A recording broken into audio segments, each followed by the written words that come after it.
Dalam nama Bapa dan Putra dan Roh Kudus. Amin. Allah yang Maha Kuasa dan kekal, Engkau mengatur segala yang ada di langit dan di bumi. Maka kami mohon dengan rendah hati, dengarkanlah dan kabulkanlah seluruh permohonan umat-Mu, dan berilah damai-Mu kepada kami pada zaman ini. Bantulah kami untuk selalu siap sedia, berani bersaksi, mewartakan misi yang telah Engkau sampaikan, yakni membangun kerajaan kasih di dunia ini.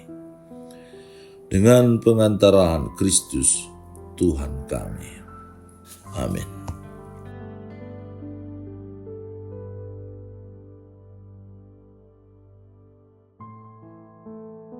Tuhan bersamamu dan bersama rohmu. Inilah Injil suci menurut Lukas. Dimuliakanlah Tuhan. Theophilus yang mulia, banyak orang telah berusaha menyusun suatu berita tentang peristiwa-peristiwa yang telah terjadi di antara kita, seperti yang disampaikan kepada kita oleh mereka yang dari semula adalah mata, saksi mata, dan pelayan firman.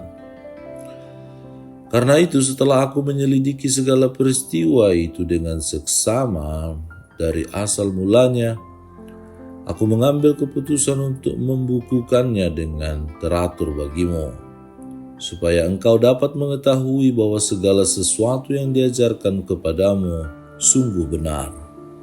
Dalam kuasa Roh, kembalilah Yesus ke Galilea, dan tersiarlah kabar tentang dia di seluruh daerah itu. Sementara itu, ia mengajar di rumah-rumah ibadat di situ, dan semua orang memuji dia. Ia datang ke Nazaret, tempat ia dibesarkan, dan menurut kebiasaannya pada hari Sabat, ia masuk ke rumah ibadat lalu berdiri hendak membaca dari Alkitab. Kepadanya diberikan kitab Nabi Yesaya, dan setelah dibukanya, ia menemukan nas di mana ada tertulis, Roh Tuhan ada padaku, oleh sebab ia telah mengurapi aku untuk menyampaikan kabar baik kepada orang-orang miskin, dan ia telah mengutus aku untuk memberitakan pembebasan kepada orang-orang tawanan, dan penglihatan bagi orang-orang buta, untuk membebaskan orang-orang yang tertindas, untuk memberitakan tahun rahmat Tuhan telah datang. Kemudian ia menutup kitab itu, memberikannya kembali kepada pejabat, lalu duduk, dan mata semua orang dalam rumah ibadat itu tertuju kepadanya. Lalu ia memulai mengajar mereka, katanya, pada hari ini genaplah nas ini sewaktu kamu mendengarnya. Demikianlah sabda Tuhan, terpujilah Kristus. Saudara dan saudari terkasih, bacaan Injil hari Minggu biasa ketiga ini diambil dari Injil Lukas. Terdiri dari dua bagian. Bagian pertama berisi pendahuluan dari Injil Lukas, dan bagian kedua berkisah tentang Yesus di kampung halamannya Nazaret. Pada hari Sabat, Yesus masuk ke rumah ibadat di Nazaret, dan ia berdiri untuk membacakan kitab suci. Kepadanya diberikan gulungan kitab Nabi Yesaya, dan ia menemukan nas ini, Roh Tuhan ada padaku, karena ia telah mengurapi aku untuk menyampaikan kabar baik kepada orang-orang miskin.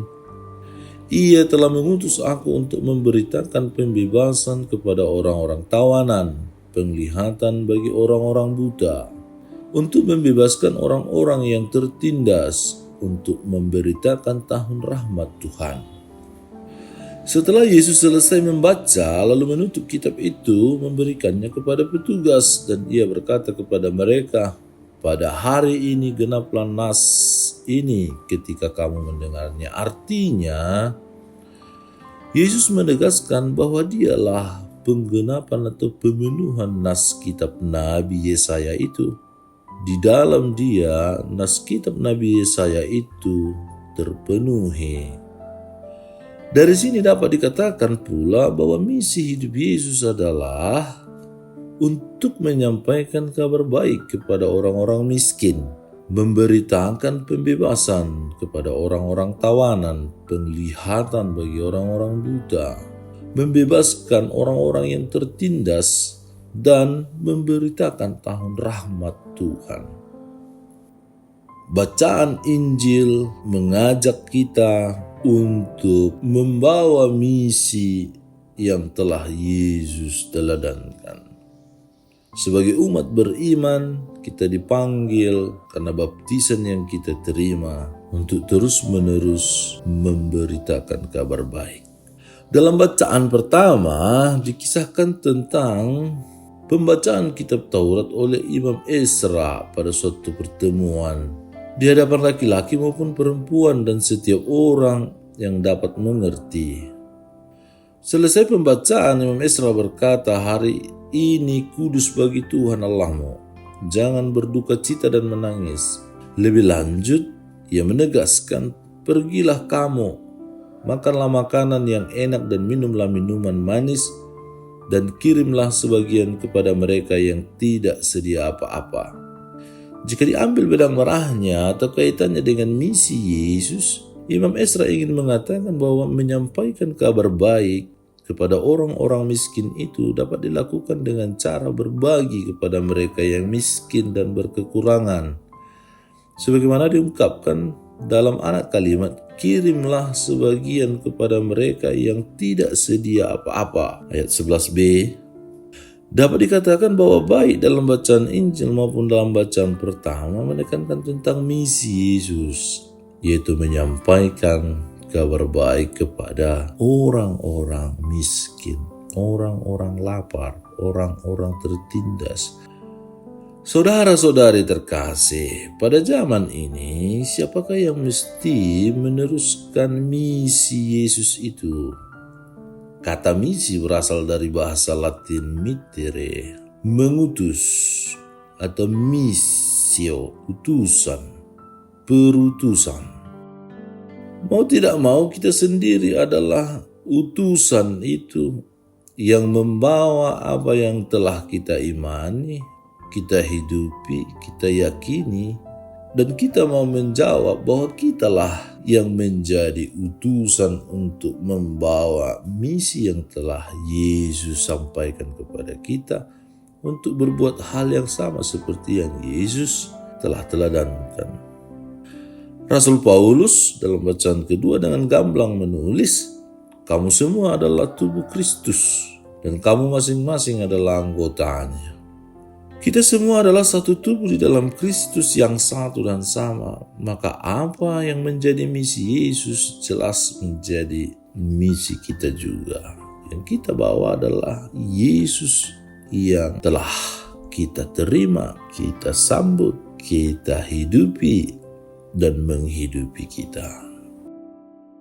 Seluruh teladan sejak kehadiran bahkan sebelum kehadiran Yesus, perkataan, perbuatan, mujizat, sikap-sikap, dan karya-karya yang luar biasa, sabda yang menyembuhkan, yang membebaskan, menguatkan, menyelamatkan. Itulah yang kita bawa untuk kita wartakan. Kita semua dipanggil untuk mengambil bagian dalam mengemban misi itu, menyampaikan kabar baik kepada semua orang, berarti membuat kabar baik itu sampai kepada orang-orang yang ada di sekitar kita. Ladang misi dalam gereja kita ada 3 bagian. Misi ad gentes, misi kepada orang-orang atau bangsa-bangsa yang belum mengenal Allah. Siapa itu Tuhan dan bagaimana Tuhan itu hadir dalam kehidupan kita. Kita bisa bermisi ke pelosok-pelosok atau paroki-paroki, stasi-stasi yang jauh-jauh yang masih belum terlalu mengenal Allah. Yang kedua adalah reksa reevangelisasi yang dulu sering dikunjungi, bahwa gereja pernah hadir tetapi kemudian banyak umat mulai pindah, banyak umat mulai tak mengimani Yesus lagi karena pernah ditinggalkan, pernah berkonflik, akhirnya mereka lupa. Yang ketiga adalah misi reksa pastoral. Seluruh tugas karya dan pelayanan kita membina umat yang sedang berkembang, yang sedang berjalan dengan baik. Hanya selalu perlu menemukan cara-cara berpastoral yang baik, bermisi yang baik, sesuai dengan konteks budaya setempat, sehingga misi itu dapat dirasakan oleh umat yang tertindas, umat yang miskin, yang lapar, yang haus, yang merindukan kasih, merindukan pertolongan.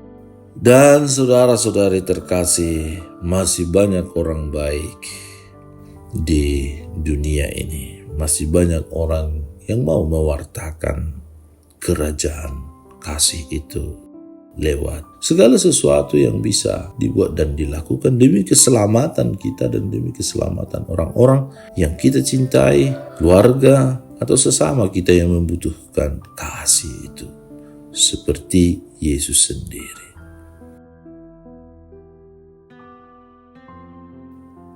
Allah Bapa yang Maha Kuasa dan Kekal, berkali-kali Engkau bersabda melalui para nabi, bahkan Engkau sendiri telah menyampaikannya.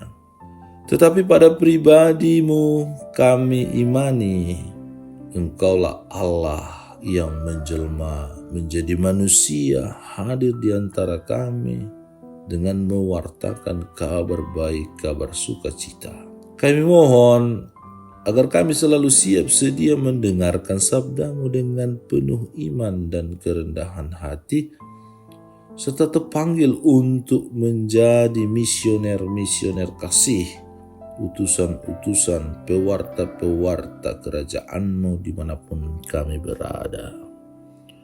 Bantu, sertai, bimbing, kuatkan, dan teguhkan kami dalam tugas, karya, dan pelayanan kami itu.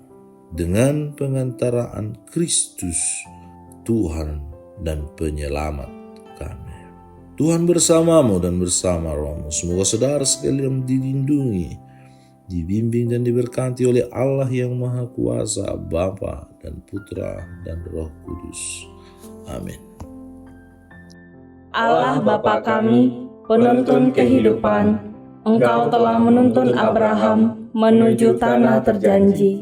Engkau juga menuntun bangsa Israel menuju tanah Yerusalem melalui tangan Musa. Kini kami umat-Mu keuskupan Padang sedang berjalan bersama dalam sinode kefikepan menuju keselamatan yang Engkau janjikan dalam diri Putra-Mu Yesus Kristus. Tuntunlah peziarahan hidup kami dengan kuasa Roh Kudus-Mu, agar kami tetap tabah, sabar, dan setia menghadapi kesulitan dan tantangan hidup. Bimbinglah kami supaya mampu berjalan bersama, saling meneguhkan dalam iman, harapan, dan kasih. Bunda Maria, doakanlah kami putra-putrimu sepanjang sinode kefikepan ini berlangsung. Ya Bapa, Engkau kami sembah dan muliakan, kini dan sepanjang masa. Amin.